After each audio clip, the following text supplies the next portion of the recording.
बहुत सारे ऐसे स्टूडेंट हैं जो कि यूरोप में जाना चाहते हैं, लेकिन लैंग्वेज बैरियर की वजह से उसको प्रोसीड नहीं करते। एक ऐसी कंट्री है जहाँ पर 98% इंग्लिश लैंग्वेज बोली जाती है।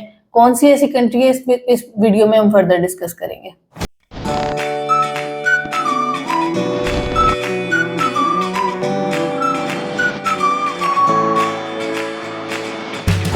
अस्सलाम friends, my name is Atika Gill and I am the CEO of AGS consultant. आज की वीडियो में हम बात करेंगे स्टडी इन आयरलैंड के बारे में। आयरलैंड एक ऐसा कंट्री है जहां पर 98% इंग्लिश बोली जाती है। ऑल्दो ये यूरोप में आता है, लेकिन शेंजन में नहीं आता। ये चीज मैं पहले आपको क्लियर कर दूं। करेंसी यहाँ पर यूरो ही यूज होती है और फर्दर जो भी आगे की चीजें वो मैं वीडियो में फर्दर आपको डिस्क्लोज करूंगी, जिसमें आ जाती है एंट्री रिक्वायरमेंट, आ जाती है आपका बजट, आ जाता है और वीजा फाइलिंग तक की सारी डिटेल्स। स्टार्ट करते हैं हम एडमिशन प्रोसेस से। एडमिशन प्रोसेस में अगर हम बात करते हैं तो आपकी वही बेसिक इन्फॉर्मेशन चाहिए होती है, जिसमें हमें आपके एजुकेशनल डॉक्यूमेंट्स, आपकी सीवी, आपकी एसओपी वगैरह चाहिए होती है, जिसमें हम आपका एडमिशन अप्लाई कर देते हैं। कुछ आयरलैंड की ऐसी यूनिवर्सिटीज हैं जो कि एप्लीकेशन फीस चार्ज करती हैं, लेकिन अगर आप हमसे प्रोसेस करवाते हैं तो हम आपसे, क्योंकि पैनल पे यूनिवर्सिटीज हैं, तो हम आपसे एप्लीकेशन फीस जो है, स्पेसिफिकली एप्लीकेशन फीस, वो चार्ज नहीं करेंगे। फ्री ऑफ कॉस्ट आपको ऑफर लेटर मिल जाता है। फिर हम बात करते हैं इसके बाद क्या सीन आता है कि अगर हम थोड़ा सा आयरलैंड के बारे में बात कर लें तो आयरलैंड की सबसे मजे की चीज ये है कि यहाँ पर जो भी बड़ी बड़ी कॉर्पोरेट कंपनीज हैं उनके हब यहीं पे हैं।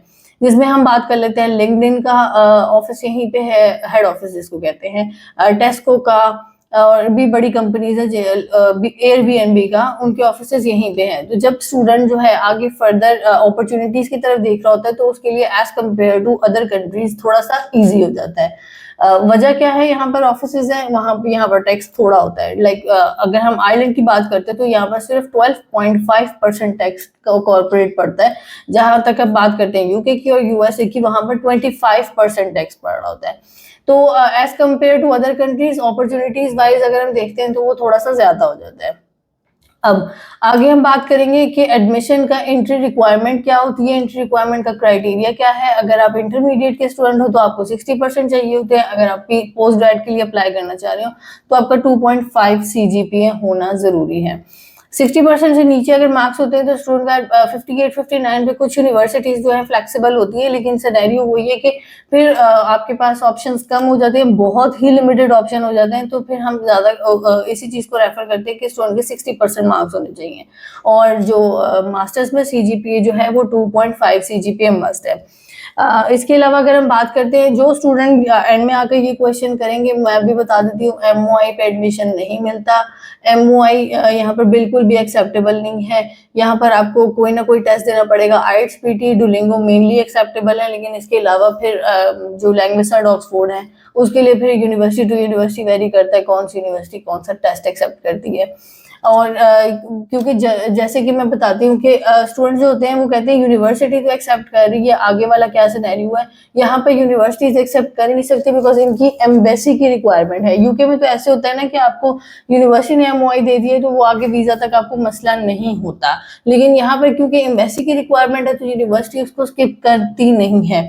जैसे जर्मनी में भी होता है कि अगर यूनिवर्सिटीज MOI दे भी दे, क्योंकि वहां पर कुछ यूके की यूनिवर्सिटीज हैं जो कि MOI पे एडमिशन दे देती हैं, लेकिन बाद में क्या होता है कि जब स्टूडेंट एम्बेसी के लिए जा रहा होता है तो उसको पता चलता है कि यहाँ पर तो एम्बेसी में जो है IELTS की रिक्वायरमेंट है, 6.0 उनकी एम्बेसी की रिक्वायरमेंट है। इसी तरीके से यहाँ पर भी है। तो जो स्टूडेंट इंग्लिश टेस्ट से भागते हैं वो इसको यहीं पे छोड़ दें, वो आगे फर्दर वीडियो को ना देखें, क्योंकि MOI नहीं मिलना।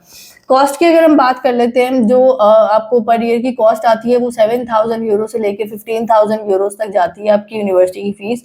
और आपकी टोटल ईयर की फीस ही यहीं पे होती है, आपको सेमेस्टर वाइज फीस पे नहीं होती, क्योंकि ये यूरोप में आता है। यूरोप का ये रूल है कि यूरोप जो है आपसे पूरे साल की फीस लेता है।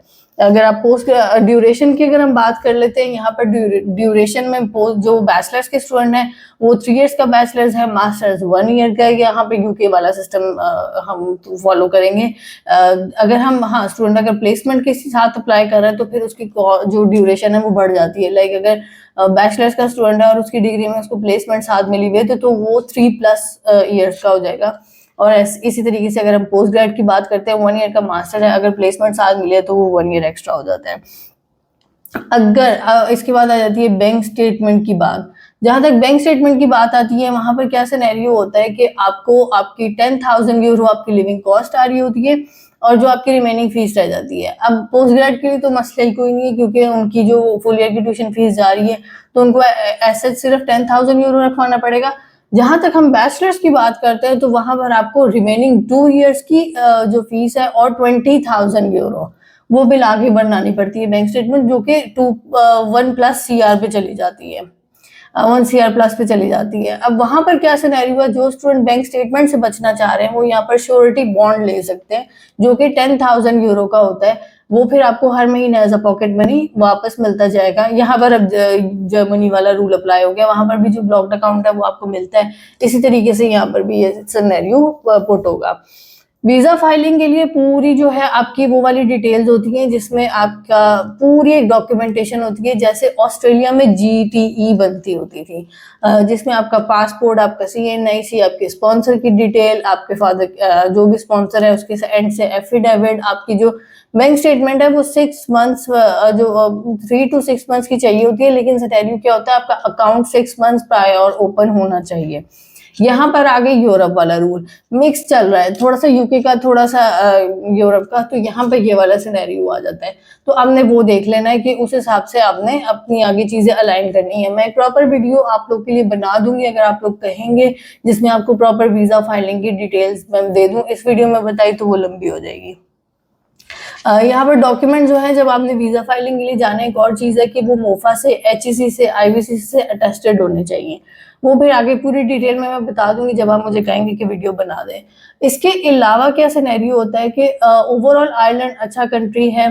अभी कुछ यूनिवर्सिटीज की एक दो यूनिवर्सिटीज की डेडलाइन खत्म हो चुकी हुई है, बाकी आगे फर्दर चल रही हैं। मेनली इनटेक इनके सितंबर और जनवरी के होते हैं, लेकिन जो मेन इनटेक होता है जिसमें सारी यूनिवर्सिटीज ओपन होती हैं वो मई सितंबर का होता है।